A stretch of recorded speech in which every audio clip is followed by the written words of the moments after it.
Ladies and gentlemen, this is your captain speaking, and I know what you might be thinking. Didn't the developer of this game get cancelled recently? Why are you covering these now? And yes, Scott Cawthon was a recent victim of the poisonous blue checkmarked cancel culture bubble, but I plan to cover these games long before that happened. I plan to cover the upcoming security breach when that comes out, if that comes out, and I wanted to get the predecessors out of the way first. And I know I just complained about covering confusing games last episode, and Five Nights at Freddy's is the poster child for confusing games, but I'm not here to interpret lore clues and put together a massive timeline of events for you. Someone does that already. I'm just here to review the games as they are. So hang up that phone call and get ready to spend half a fortnight giving it everything we've got. This is my review of Five Nights at Freddy's.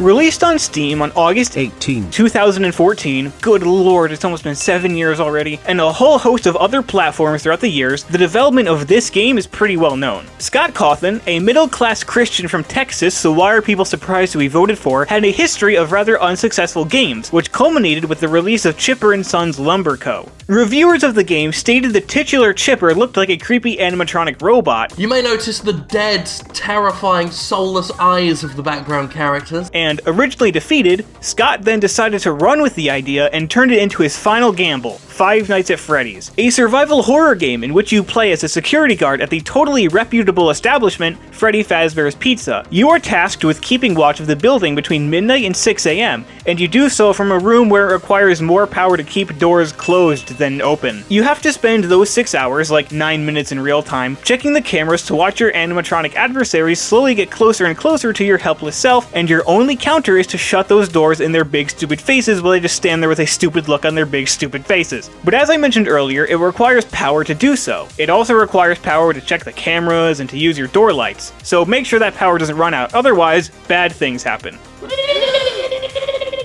Jump scares! The cheapest way to scare your audience with minimal effort, but I can excuse them in this series because jump scares that serve as the climax of scaling tensions and anxieties are much better than jump scares that pop out of nowhere for no reason.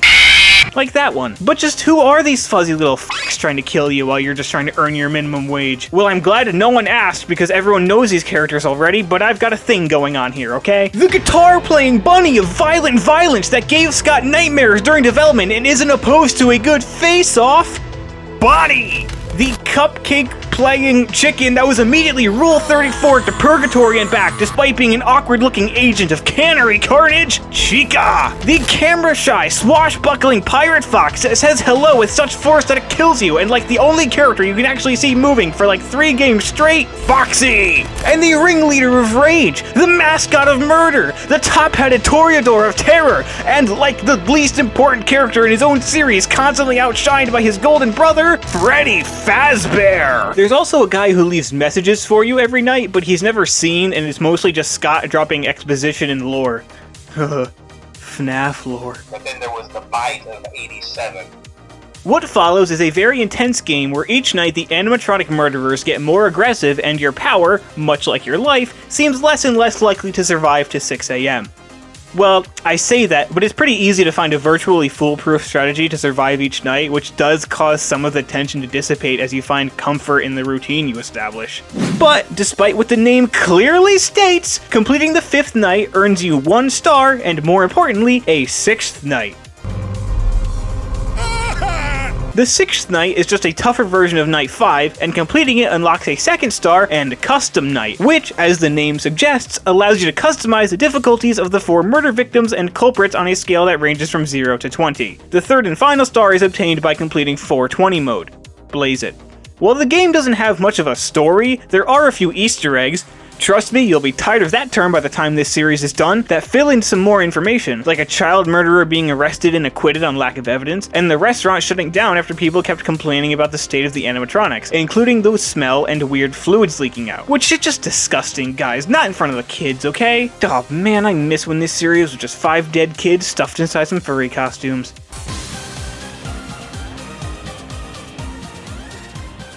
Overall, Five Nights at Freddy's was lightning in a bottle. A new and fresh indie horror experience released at a time where more and more people were turning to indie games with an incredible sense of tension and atmosphere that still holds up today, and would go on to launch a multimedia empire including novels, anthologies, theme park attractions, more immersed than you can shake a stick at, a movie eventually, a virtual reality game, an augmented reality game, 6 sequels, soon to be 7, well, soon-ish, and probably most impressive, a featured spot in Sony's PlayStation 5 launch release videos. That's huge for an independent game developer who made most of his games by himself. But the gameplay is very repetitive and loses pretty much all challenge after you figure out the admittedly basic pattern, and the only times you'll lose is because you got bad luck. Ignoring the impact this game had on the life of Scott, the lives of many players, and pop culture as a whole, Five Nights at Freddy's gets a 6.5 out of 10. Including all that stuff I just mentioned, it's a 9 out of 10. Hard to top, but not impossible. This is your captain speaking, and next time we take our old friends to meet some new friends at a much bigger party. I hope to see you there. Continue.